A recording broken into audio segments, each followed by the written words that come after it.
And we are live. Hi everyone, I'm Petrina from the APDT. Thank you for joining us for another evening of our special events all about APDT education, assessments and how to become a dog trainer. Tonight I'm joined by the wonderful chair of the APDT, Denise Armstrong. Hi Denise. Hi, how you doing? Good. I will just check before we carry on that everybody can hear us. If you can hear us, just say hi in the comments, do a little thumbs up, react. Just want to make sure that everybody can see and hear okay before we hand over to Denise for her wonderful presentation. Watching now. Yeah. Hope So so. we've got good. Yeah. Great. Okay, so tonight is all about APDT assessments. If you were thinking of becoming a member, if you were going to apply for assessment next year, or you're just wondering how you become an APDT member, Denise has got all of that in store for you tonight, haven't you, Denise? Can you hear me all right? I have indeed. Good. Okay. And when we're ready, I'm patient. Perfect. Okay, so I'm going to hand over to Denise. A little talk.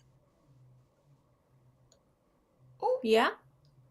We have some delay on the mic, so I'm going to hand over to you, Denise. You're ready to share your screen, so we'll go over to you.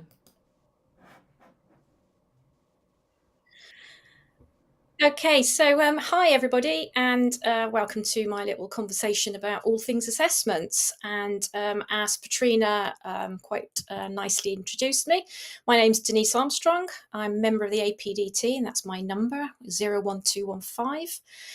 And I have an MSc in clinical animal behaviour from the University of Lincoln, and currently I'm the chair of the APDT. I also have a plethora of various qualifications. I run Red Dog training at the Adventure Park, which is a freedom park by where we live. I'm a member of the PPG. I'm a graduate of Jean Donaldson's Academy, certified VSPDT, an SA Pro trainer, and obviously being a member of the APDT, and this is partly what assessments is all about, I am a registered Animal Training Instructor with the ABTC. And as you can see on the right, last but not least, the APDT is also a member organisation of the UK Dog Behaviour and Training Charter. All of this is relevant to why you want to become a member of the APDT. So without further ado, I will crack on. If anybody has any questions at all, I think Petrina will pop in and collect them and we'll discuss them as we go. Or do you want to save them to the end? Not quite sure. We'll see how we get on with that. So tonight, what we're going to be walking through is the assessments, how we came to our assessment process, why choose us, just some questions to ask before you do your assessment. Are you ready, for example? We're going to have a look at the theory, the practical, the oral, and obviously at the very end have some questions and answer sessions. So this is your chance to ask anything that you'd like to know about the assessment process itself. We're trying to demystify it for you and obviously make it more attractive if knowledge is key here, really. So let's start with the evolution of assessment. So for this, I'd like to thank Val Harvey for her input and some of her historical development for us. So in the past, before the APDT was created, dog training was unregulated, and it still is, very sadly. We strive to achieve regulation and we're working really slowly, but the wheels of legislation turn so slow. But in 1995, a collection of like-minded dog trainers came together and agreed to sign up to a charter or a code of practice. And this self-declared collective agreed to be continuing training on a positive, kind, fair and effective manner. And they started off with their criteria for that, for being a member of the APDT. And obviously as word spread as to the quality of the people that were involved, people wanted to join. And then the conundrum is how do we make sure that those who want to join are of the same standard as us? So what they had created was like a vetting process, like a mini assessment process. And that used to involve anybody that wanted to join would submit dates of when their classes were running or available, and a nominated person that was deemed sane and sensible would attend one of those sessions and take notes on the session that they observed, and have a conversation with the individual afterwards.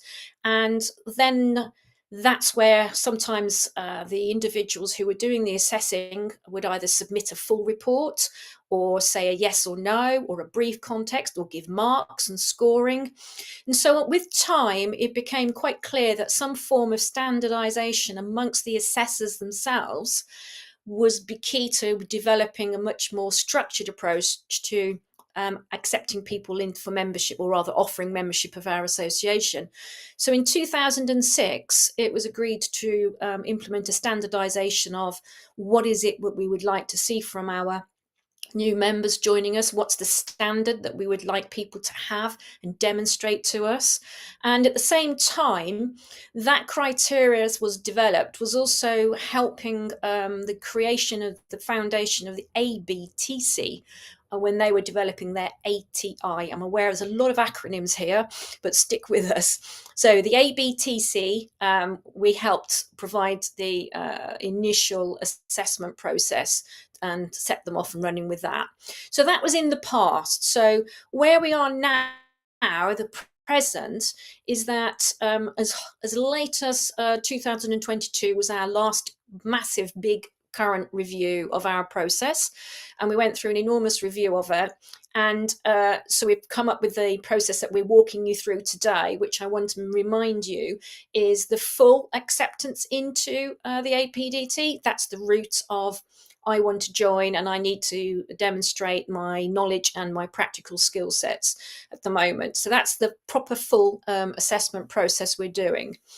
So we'd like to remind people that when you present yourself for assessment, you do not need to have completed our courses. We allow unrestricted access to being an assessor, with the big caveats, which is what we're talking about later on. Preparation is key. So we don't say that you've got to do our courses in order to be admitted to the APDT. You need to demonstrate that you meet the criteria that we set and laid down for you. So the current assessment is in two parts. Which is a theory part to it and a practical part to it. The theory covers all the knowledge and understanding, and the practical part is the demonstration of the application of your skill sets. The current process is very, very much more criteria specific, and it's that I want to help you understand a little bit more about.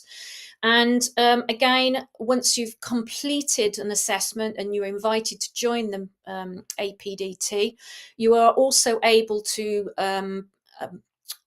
join the ABTC ATI register. That's an additional membership fee that you pay, that is paid to the ABTC to be on their national global register as an animal training instructor.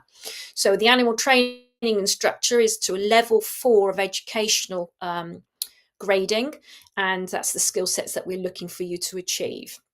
So why would you want to choose us then to become a member? So not only do you list on our website, which has 15,000 hits per month and rising, I think that was last year's figure. So you also have access to become an ATI on the ABTC register as well.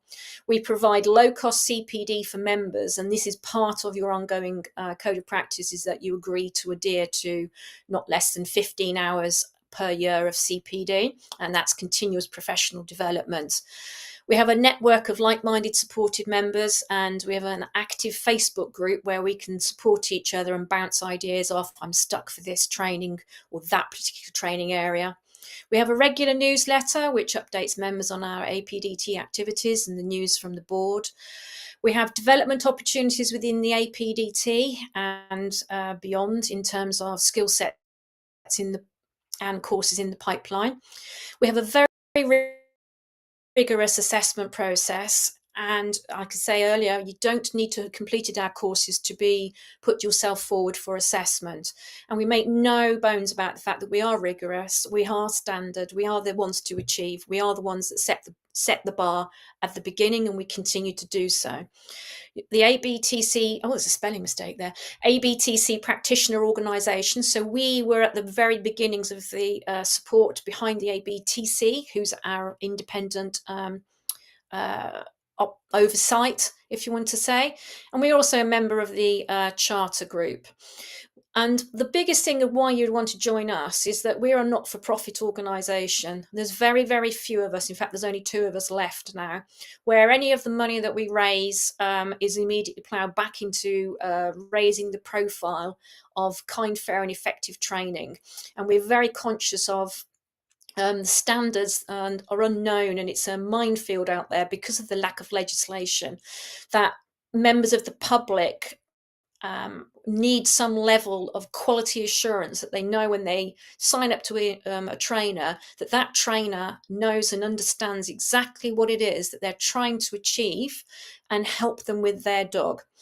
So let's move into walking about through the actual assessment process. So first question to ask yourself, are you ready?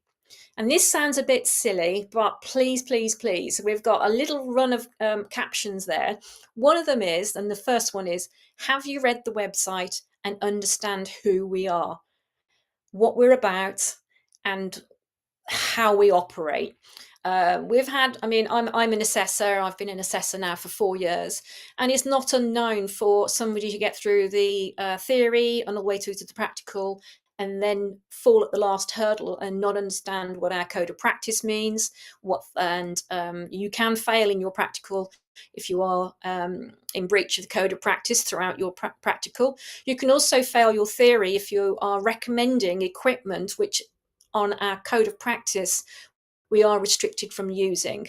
There's better, kind, fair and effective ways than using shock and tightening and all sorts of things. So number 2, have you enough experience? So by experience, this means, have you been out there and have you assisted in classes? Have you started taking your classes? Have you started developing the experience of working with dogs and or people?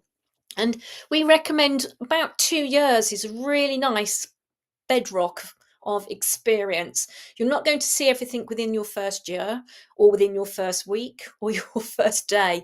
So gathering the experience, because that really puts those candidates apart from the others. So the third thing, which is mentioned, it was mentioned yesterday, and we go to this industry because we like dogs, we like to train dogs, but actually it's much more than that. Do you like teaching people? Because it's the people that are in charge of the handlers who are looking after their pets. And if you can't teach the person, then the potential welfare of that dog is compromised. So getting on with people, teaching people, understanding how and adapting your teaching styles to suit the individual or the group that you see in front of you. So do you have adaptable training skills? And by adaptable, I love doing assessments because I learn something new every day in that, well, that's a different way of doing that. I'm going to keep that one for my kit bag. So things like teaching it down. It sounds simple enough, but there are so many different ways of teaching it down and different ways of adapting it. So can you adapt your skills within the practical? We'll talk about that later on to suit what you see in front of you. And the fifth one is, can you teach a class and also demonstrate that you can coach an individual? So we quite rightly expect you to be able to teach a group of people. And I put this akin to driving tests. So when most people do their driving test, they do it in a manual, which then allows them to drive a manual car and also an automatic car. If you take your driving license and you only have an automatic, it restricts you to an automatic only, and you don't have the skill sets to drive a manual. So it's the same thing for our assessment. You are expected to teach a class, and within that class, demonstrate that you can coach individuals as well. So very rigorous standards. So it's not about passing an assessment just to coach an individual. Many of our members after do continue on and specialise in one-to-ones, but having the skill set and demonstrating that you can teach a class is what it's about. And finally, have you read our code of practice? Have you prepared and do you understand what you're signing up to with the code of practice?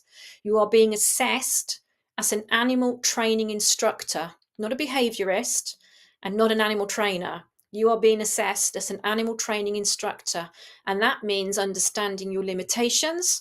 The fact that you may go off and do qualifications with other organisations and or companies, but as an animal training instructor, you are restricted in what you are able to do, and understanding your limits and referring up and referring down and where you need to seek that information. Do you understand where our restrictions are within the code of practice? So, and one of the code of practice items is obviously carrying insurance. So that members of the public know that when they choose an APDT accredited instructor, that person also carries insurance. They have signed up to the code of practice of kind, fair and effective. And that's where we're about. So making sure that you're prepared and ready to just take the final step, which is, yes, I want to demonstrate that I have the skill sets to achieve membership of the Association of Pet Dog Trainers. So the process. That's my Charlie boy, he's 13, by the way. So the process for the APDT, you book your theory, and this year's entire assessment process, for those who are interested, was £275, and that puts us in the middle of the market. We're no more expensive and we're not the cheapest, but we have, and there's a reason why it's £275. You book your theory first, you book your oral, and then you'll book your practical. And then you'll arrive at your venue to attend and can deliver your practical. So there's quite a long process there. And for next year, the theory and the theory oral are completely separate, in that at the moment, it was a bit restrictive and tied up this year, in that you would do your theory, you'd book everything all at once. But this time it's going to be pass your theory, pass your oral, which is a combined thing, and then you'll be allowed to book your practical and choose the venue. So that's next year's process, but this year's process was a complete whole kit and caboodle. So let's talk about going into the theory section of the actual assessment process. So the key principles that we're looking for within the theory part is, do you have the knowledge and the understanding of these four categories? Can you understand animal health and welfare? Do you demonstrate that you understand learning and training, animal husbandry management and welfare legislation, communication and instruction? So they're big headlines, and underneath those sit an enormous number of criteria which we're looking for you to demonstrate that you really do know this stuff. And this is where your answers, which should be your own answers, and we know when they're not your own answers, by the way. We're experienced enough to know that, which is where the oral boards are coming into their own now. But that's those are the headlines, and I'm going to show you what a small breakdown of something like one of those would be. So under the theory, the candidates, you will receive your candidates package, which will contain your theory questions. And when those theory questions have been answered and submitted, and we like you to submit a photo as well so we know what you look like, because I'll show you our lot later. And then after you've had your theory submitted, it'll be submitted online, and an assessor will be nominated to assess and review that theory. And this is what we're going to go through next, is like what you see versus the background, what goes on behind the scenes. So it's all done online, it's marked online, and you are advised and told of your results. So I'm going to show you an example of the candidates' questions here. So theory section 1, learning theory. And this is and part of some of the struggles that we get from candidates is that they actually haven't really read the question properly. So this question is explain in your own words what is meant by, and there's classical operant and quadrants, and give examples of their uses, effects and potential consequences, positive and negative, in dog training. So that's just looks like a very, very simple question, but there's a lot of marks that are riding on this question, and because we are a very science-based organization, even anything that you engage with an animal can always be broken down to one of these three areas, well, 2 areas, 2.5 areas really. So understanding the principles at work such that when you see something happening, you are able to understand, actually I need to change the antecedent, or actually I need to change the consequence here because the behavior I'm seeing is not going in the right direction. And the techniques, so these are 2 samples of some questions. So the techniques one is about explaining each technique, use and consideration when used, training in accordance to the APDT code of practice, and being mindful that when you answer your theory questions, you have to answer and remain compliant within the code of practice.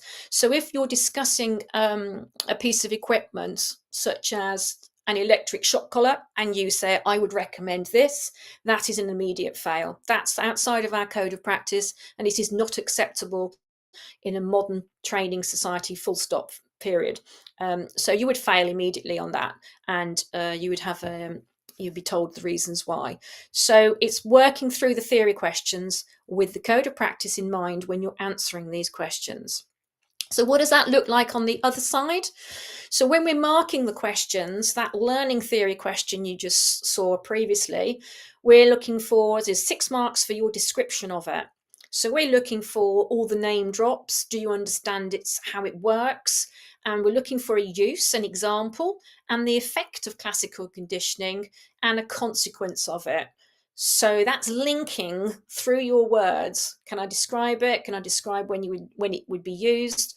The effects and the consequences. So those use, effect, and consequence was in the previous question, which was the candidate's question. So under operant conditioning, can you describe it? And then in the 4 quadrants, can you explain each one?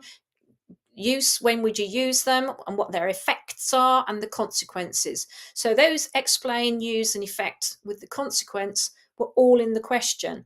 So if you don't answer, or if you're not able to give consequences, then you'll be losing 4 marks for each of the 4 1 mark each quadrant, so 4 marks overall. So techniques, so here again, the words that you saw in the previous question were explain, use, and consider. So what are the considerations around luring and capturing and manipulation? And manipulation, by the way, is physical manipulation, is what we're looking for you to explain it. So just because physical manipulation might be in the question, it's not something that we would recommend, but you need to understand it to understand when you see it potentially happening with your clients. So knowing about it, you need to know about these things, but it's not necessarily things that you'll be using. If you understand it, then you can see, when you see it, you'll understand it and you'll know how to address it because of the considerations about what's being seen in front of you. So those are the general run through of a couple of sample questions for the theory. So my biggest take home for the theory is, please read the question and do not do a Google search and copy and paste, because we pick up that. And do not be tempted to use AI to source your answer either, because in the theory oral board, that is where we will ask you, so in your own words again, just talk me through this so that we know that you really do understand what it is that you've done, not copied, but what you've done. And that depth of understanding is becoming much more with the oral board. I hate the word oral. I would call it a conversation myself, but having a conversation about those, the things that you've written down, because we know that if you don't understand it, and we can tell as well when a paper is a copy and paste in your own words, it changes. So there's a top tip from an assessor. We know, you can't hide it from us. So let's talk about the practical. So you've passed your theory and it's brilliant, and we then ask you to book your practical. So you can't book your practical until you've passed your theory. That's for your own benefit as well as ours as well, but really it's for your own benefit. It's pointless booking a practical together with your theory and you struggle with the theory and then you go, I'm not ready for the practical. And you lose out, we lose out, everybody loses out. So that's not fair. So that's why they're now split and divided at the moment, for next year. Sorry, not at the moment, for next year. So the practical, the practical for, I would say, everybody is the hardest part because it's in person. You've got two assessors in a corner of a room who'll be watching you, and we all feel judged. We've all been there. All the members have been assessed at some point, and we do know how it feels from the other side. We've all been there. So we understand nerves play a part in it, but on the day, this is what's going to happen on the day. So you'll have booked your venue, and I would recommend that when you book your venue, that you have a look at the venue's website, how you're going to get there, and the time of which your assessment is booked in for. So the day itself literally runs back to back like clockwork. There's about 10-15 minutes between each candidate before the next one takes over. And across a weekend, we have 2 pairs of assessors, and we will assess 8 candidates across a weekend. And they do book out really fast. So we run a waiting list for our assessments now. But the venue, check it out, the website, because the website of the venue may very well give you a clue, because it's an unknown for you guys. It may give you a clue as to what the surface might be like, where the windows, the exits are, what do I need to consider. And it just helps put your mind at rest that you've done your research and you've seen what they've got. And like I say, how you're going to get there and timings. But don't panic if you're late. There's when you're given instructions to join, don't panic. We will bend over backwards to try to help you if we can, but the rest of the assessments run back to back. So on arrival, you'll meet your host, and all the assessors will greet you at the door, and we will try and put you at rest, and we will talk you through what's going to happen. Always arrive before. Nobody's ever arrived after deliberately, but arrive in good time, about half an hour beforehand, and get yourself breathing, get yourself a cup of coffee if you need coffee, and then getting all your equipment out of the car. And we'll talk about equipment in a minute. And the class that you'll be teaching will be 4 dogs and their handlers. So we aim for 4 dogs. Of the past, it used to be 6 dogs, but because of the venues, it's not fair on you nor the dogs, because it might be not their normal venue, and it puts too much pressure on you. We want to get the best out of you, and we find that having 4 dogs is a good enough stretch for a class. And the handlers are usually APDT current trainers' clients, and so they're there to just do what you tell them to do, and within reason. And so don't panic. And the dogs are chosen. Then some, like I say, the dogs will arrive, and please, part of your role is to judge as well if a dog is struggling, if it's been car sick on the way there and it's just gone all barky and it's not settling. Don't be frightened of saying, I actually don't think this dog should stay in this class. Don't be frightened of saying that, and just let the assessors know your thoughts on that. Equipment, we get a lot of questions asked about what equipment is provided for my assessment, and the answer is chairs and water bowls. So some venues and some hosts will have barriers available to you, but don't rely on that. So come prepared with the equipment that you want to use within your class that you've got planned. If you think and you normally use barriers, then use them, bring them. So remember, you can have dogs of any age, young or old.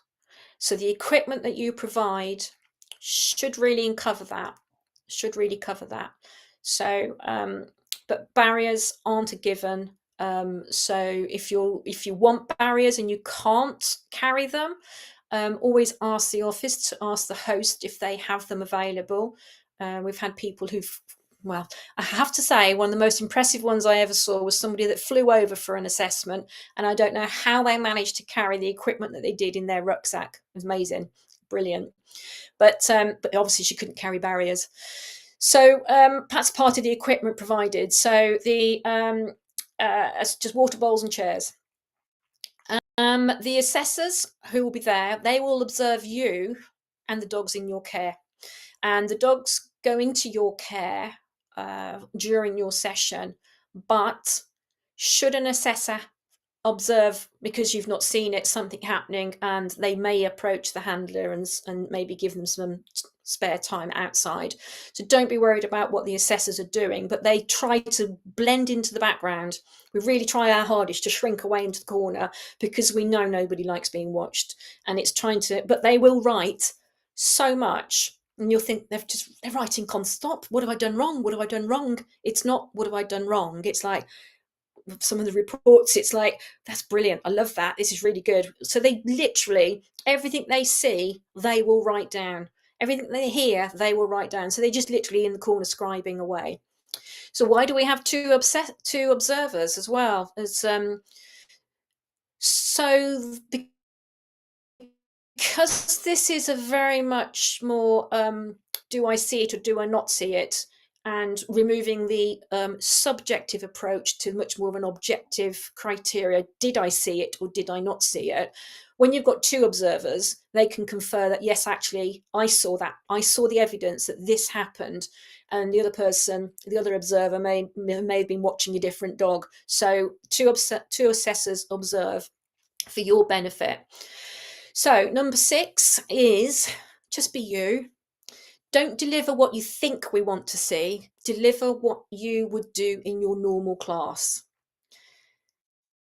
Now, it's a bit of a falsehood, because you are told what to deliver in terms of the tasks ahead of you, which is introducing a marker and introducing loose lead walking, a down, and a leave it. I know leave it can be controversial in some circles, but we choose those because it allows us to see you demonstrate a lot of the criteria that needs to be met. So things like introducing a marker doesn't have to be a clicker. It's just introduce a marker. We don't tell you what type of marker to introduce, but we want to know that you can deliver it at the handler's understanding. So you're not blinding them with science. We know the science. We know you know the science because you've told us so in your theory.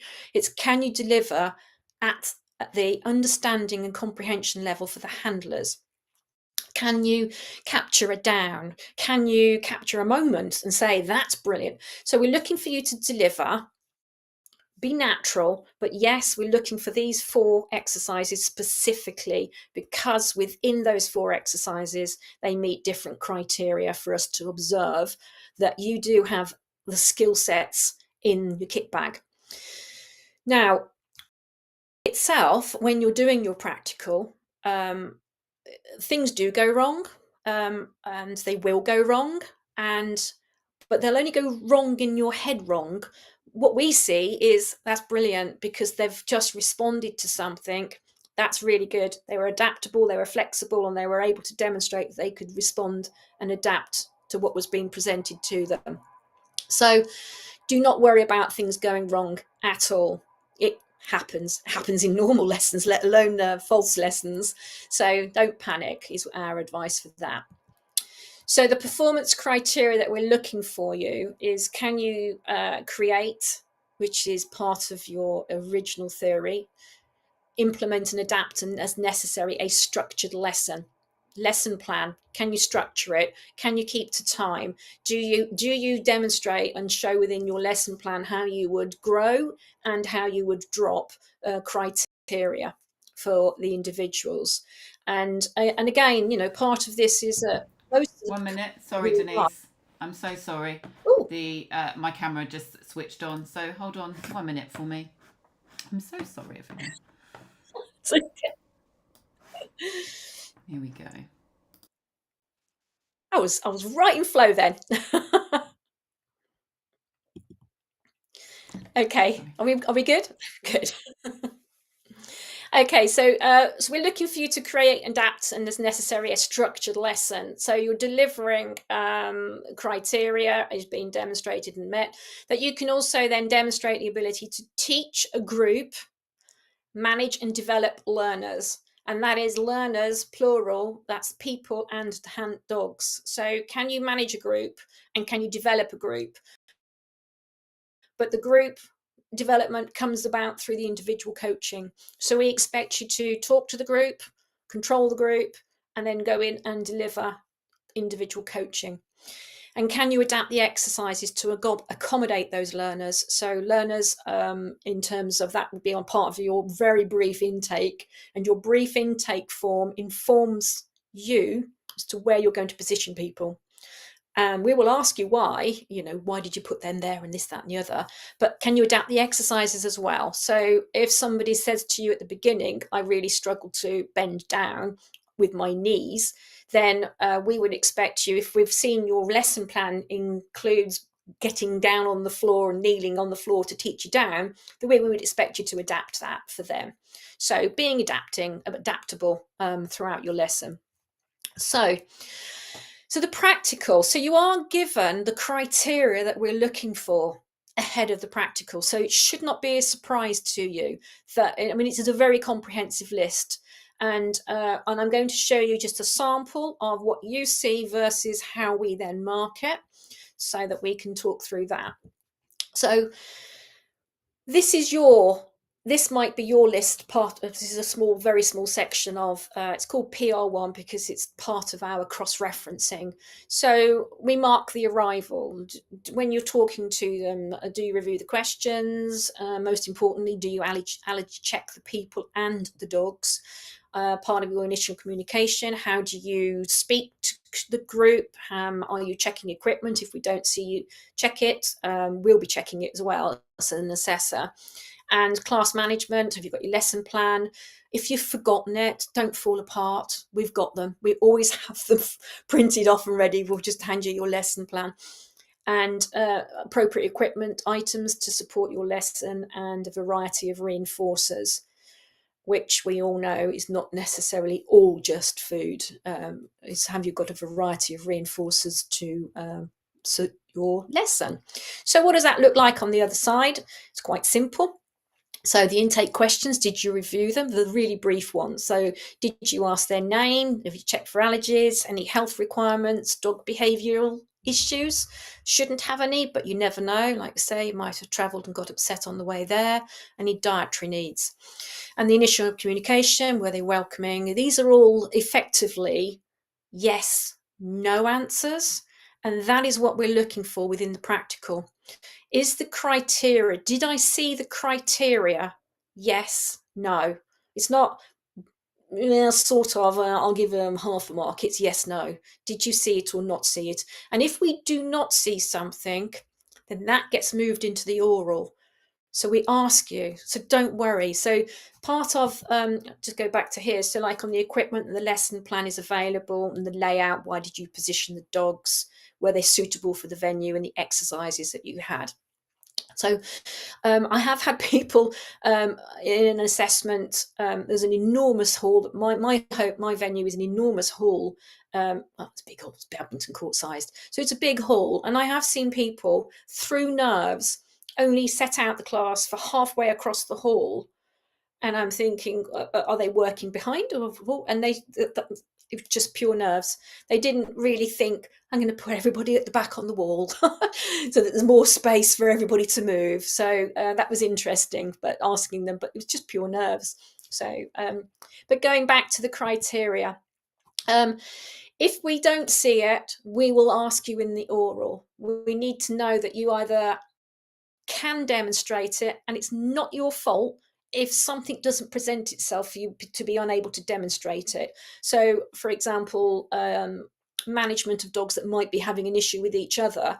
Sometimes the classes are just like immaculate dogs, which is really nice, but we haven't seen you demonstrate that you can resolve a potential issue arising. So we would ask you that in the oral. We also have specific questions for the oral, which are also included within your package for the practical. So we go down the list, and they're in orange. I apologise for the colour, but they're there to prompt the assessors. This is the assessors mark sheet here, and so they are marked in the practical. So I'm just going to stick here on the practical for a minute. So once you've done your practical and you've completed your oral, both assessors will work through their sheets together and feedback. So when we see good stuff and when we see stuff has been missed, we'll give feedback, but we'll say we talked about it in the oral board. So you do get feedback on your oral and your practical. And once we've done that, it's usually quite quick, but we say, you know, within 2 weeks you will hear of the result. But because a lot of online, we don't have to post things anymore by snail mail. It's usually quite quick, but we try to release the results for a assessment weekend for everybody on the same time, so that nobody's disadvantaged. We've been working through a new system this year, and we've almost got it 100% fail safe, but it's not to say this year some things haven't been going a little bit. Learning curve, I think, is the word that we use. So you will hear about your results within 2 weeks, and you'll be invited to, you'll be offered and invited to become a full member of the APDT or not. And if not, the assessors will validate and provide you with the feedback you need for the areas where you fell down on. And part of the revisions to our process is that we also now have an appeals process in place. Many moons ago, it was not the situation, but the appeals only exists in terms of did the assessors follow the process. You can't necessarily appeal the actual result, because if you practically failed because, and the evidence was there, you didn't achieve this, you'd failed on, not failed, but you didn't evidence this, and you didn't understand it in the oral board afterwards, what we were talking about or what you should have done. So that's evidence. It was either yes or no. So appealing the result itself, dates and the timelines are available in the sheets that accompany all of this. So moving on to accessibility, help us, part of this would be help us to help you. So we don't know if you need accommodations unless you ask us. And where it's reasonable and feasible, we will accommodate personal and physical differences, provided no other candidate is disadvantaged by us making these adjustments. i.e., we can't allow you an advantageous gain because of the accommodations, but because we have this standard to keep to, which is, have you met the criteria?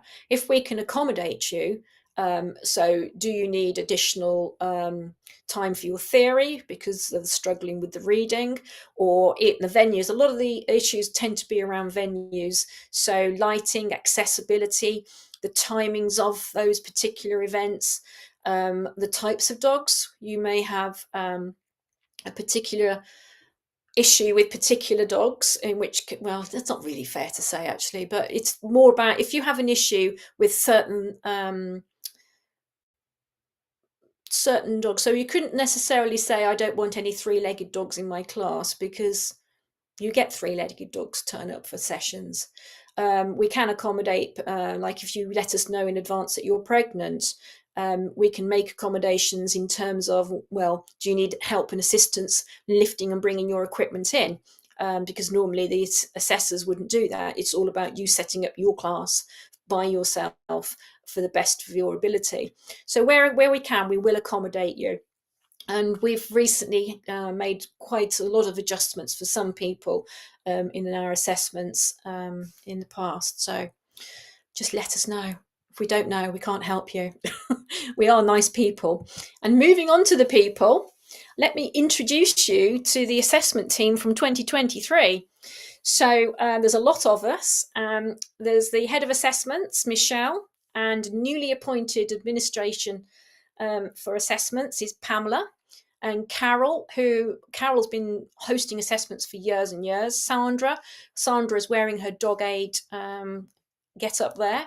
So moving on, we've got Barbara, we have Keith, Margaret, Kay, Kimberly, me, Denise, Helen. Helen, it turns out, I think is possibly our oldest member of one of the oldest members of the APDT and longest standing serving assessors.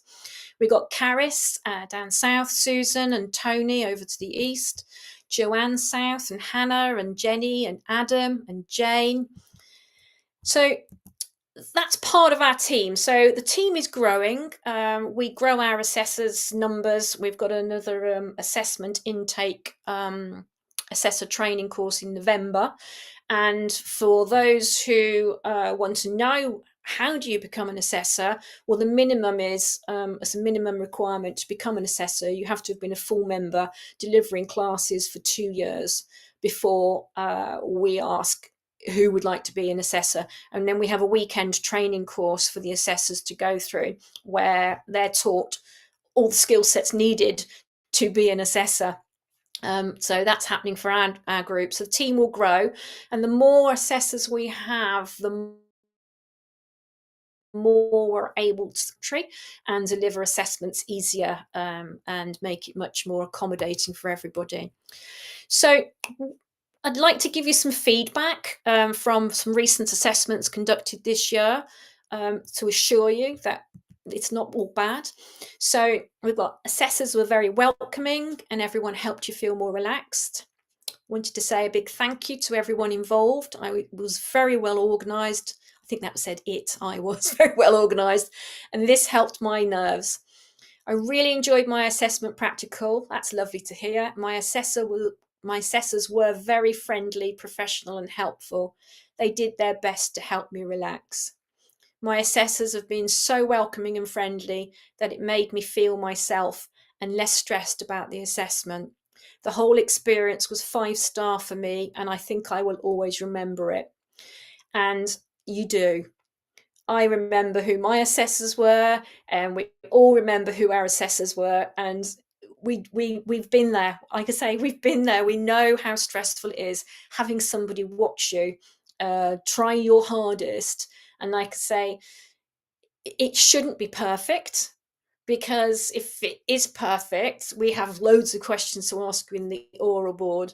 Mistakes happen. It's your recovery and your adaptability and your control of the group, and also can you work through an exercise from A to B and demonstrate to us. So I think that's the end of my presentation. So do we have any questions that anybody would like to ask me? Great, and it is working now. Moved off camera. I'll move back in. Go the other way. That's it. Yeah, always throws people that. That was a brilliant presentation, and I'm so sorry for interrupting you. Computers, things happen live. That's okay. Okay, so Alicia Hunt has a question which I'll just put up on the screen. Does the practical have to match the lesson plan given in the theory, or can we adapt order and timings, etc., on the day once we know dogs and venue, etc.? Perfect question. I really like your thinking, and the answer is yes. We have the script of what you've presented, and you get, it's not necessarily bonus marks, but you are not expected to stick to that given the dogs and the situation that you're presented with. So being able to adapt to the dogs and go off script, we will obviously ask you why, and provided you're able to justify why you did it, we can usually see, but provided you can justify why you went off script, then that's brilliant. That's perfect. Great. And we had another question from Lisa. I'll just pop that on. How soon after your theory will practical assessments be available? How far in advance do you need to book your assessments if you have a goal to be ready by, for example, September, and plan on taking your assessment in the October/November? So, like I say, next year you won't be able to book your practical until you've passed your theory. So the sooner you complete your theory is the answer to that question. So the theories should be available for people to book from January onwards. That's usually when we've sorted out our venues for the year as well ahead. Like I say, we've also got a new team of assessors joining us, another 10 in training, so that'll be good. Great, excellent. Yeah, so it's a bit different to how we used to do it, which was you booked it all at once, because we didn't know if people were going to pass their theory, did we, Denise? No, and that's been the issue really. Is that you could book your theory for October. Well, you could book your practical for October, and actually, you got let down by your theory, which is a shame because now that space is not available to somebody else. So, but yeah, they should be available soon. We do actually. I mean, this is off the record, but it's sort of on the record because I'm talking to camera. We do start looking for our venues now for next year. So it's usually the same sort of venues, and the hosts are, like, say, from APDT members. So we do have started our process of booking venues for next year. So we know where we're going, but we just don't release them just yet until they're all sorted and available to book for you guys. Great, perfect. Has anyone got any other questions or any comments that they want to add to the recording? They want to ask Denise, anything like that? We'll just give it a couple of minutes and see if anybody chimes in and does everything. Do you know how many assessments you personally did this year, Denise? I've You host got another as well as assess, don't you? You host. Gosh, yeah. So I host and assess as well. So I've got next month. I've got 2 weekends away, one hosting. So this will be my third hosting this year, and so third hosting and assessing. So that's 3, 4, 5. So I've done 5 this year. But I think the record for us is the lovely Helen. Helen, just about, apart from the most southerly ones, Helen Roberts is probably our most prolific assessor, and she's lovely as well. Yeah. Okay, so we've got 2 more questions. Rebecca asks, following on from Alicia's question, does this include not covering all 4 behaviours? I sometimes find in lessons that it takes much longer to get through the training than anticipated due to the handlers needing more time on certain training. Are you expected to do all 4 behaviours? Yes. So it's about managing your time, and the reason that we expect you to do all 4 is like I say, there's different criteria within each exercise. That's why they are specifically those 4 elements. So we do expect you to manage your time sufficiently to cover them. So and we know that what we're looking for is you to demonstrate that you can teach an exercise from the beginning. So even though you might, for my assessment, my own assessment, I had a trick champion in the same room as a brand new out the box puppy who had his family in a wheelchair with him. So that was a stretch. So, but you have to demonstrate from the very beginning that you know how to build and construct. And then when you see where people are at, can you higher or lower that criteria? Can you adjust it? And I mean, if you allow sort of 10 minutes per exercise, I mean, it's interesting how people spend time on the marker. I think that sometimes there's room for improvement on how long they're spending on something which could be built into something else later on. But managing your time, and yes, you are expected to complete all 4 exercises. Okay, yeah. Which is why our assessments are up to an hour long. So they're not short by any stretch. Great. And Lisa just asked, I'm booked on for the advanced APDT course for this year. Well done. And plan to be ready after. Would I book before I finish the course or wait until after? I guess that would depend on your practical experience, wouldn't it? So if I tell you that I was already an APDT member and then went and did the advanced course, then that might help you understand that sometimes some people on the advanced course might be just going there to even further their skills, to further their skills even more, which is what I did the advanced instructors course for, even though I was already an APDT member. So it you could be ready for assessment prior to doing the course, or you might not be ready for assessment. It's going to be down to you, the individual, isn't it, Denise? Absolutely. And like I say, it's a recommended sort of experience level that we're looking for, because obviously it's an expense, and we don't want people to commit to doing an assessment and be let down by the lack of experience. But again, we are, I think, possibly one of only 2 organisations that allows you to take the assessment without any having done our courses. But we do require, as part of your theory submission, to provide us with a list of what you've done to date in terms of development. So any courses you've attended, CPD, and we do ask you to reflect on some visits. So we expect you to go out there and observe. Doesn't have to be an APDT members class, but you need to be able to show that you can reflect and observe on learning points without criticising individuals. We're not about criticism.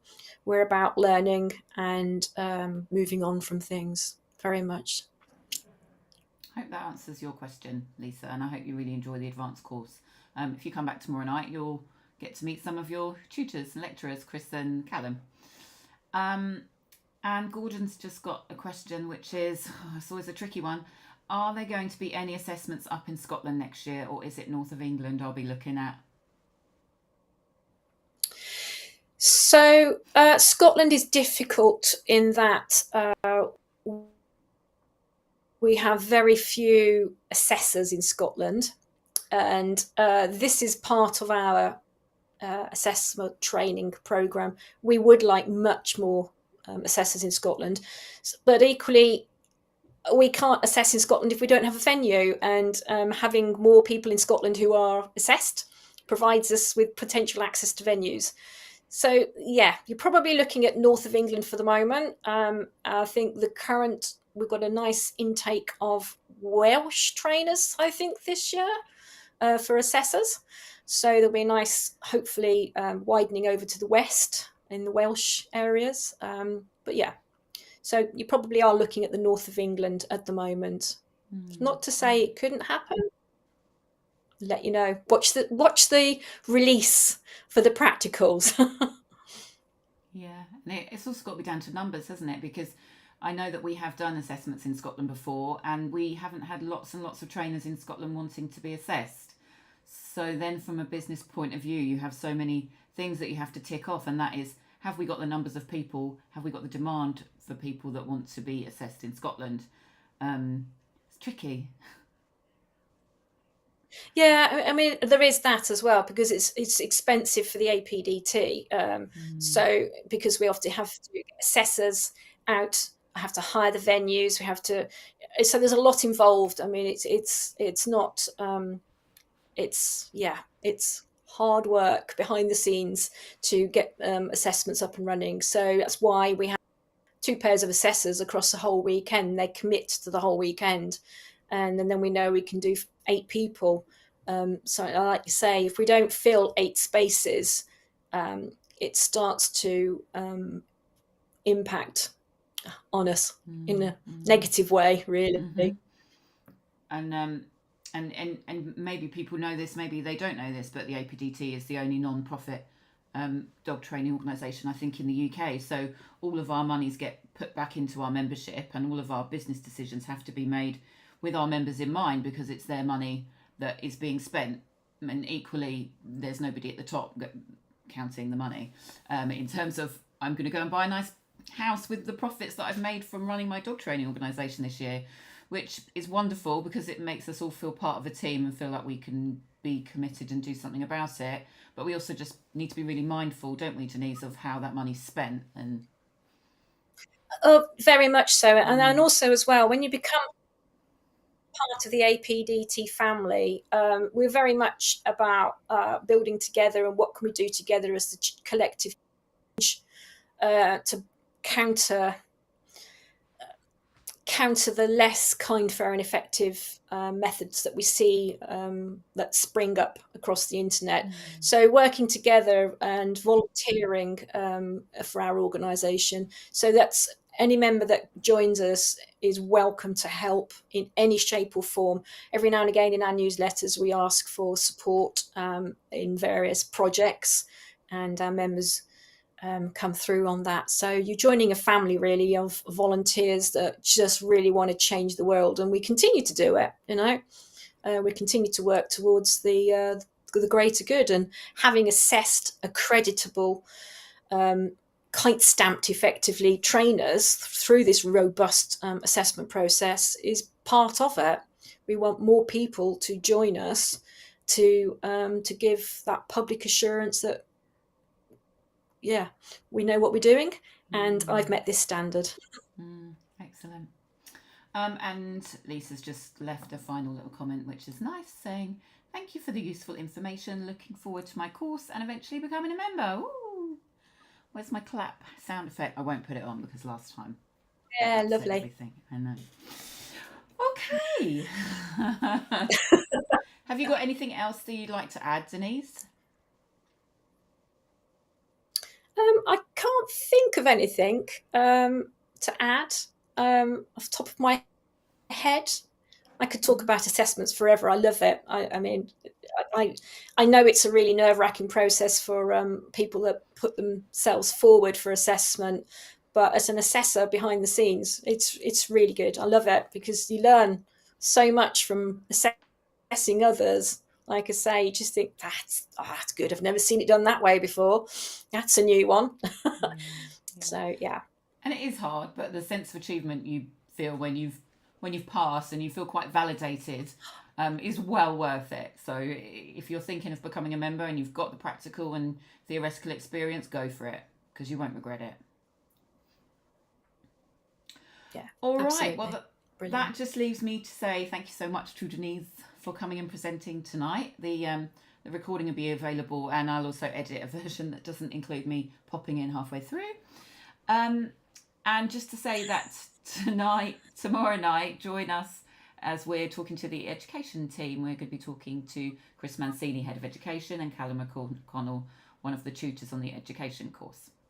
They're going to be talking to us all about the dog training instructor course that we've been running for quite a long time now. Do you know how many years?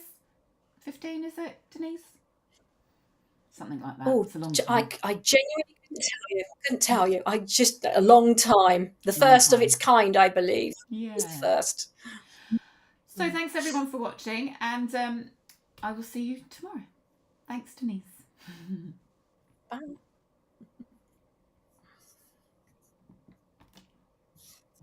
Just stop that. It's not working. Oh.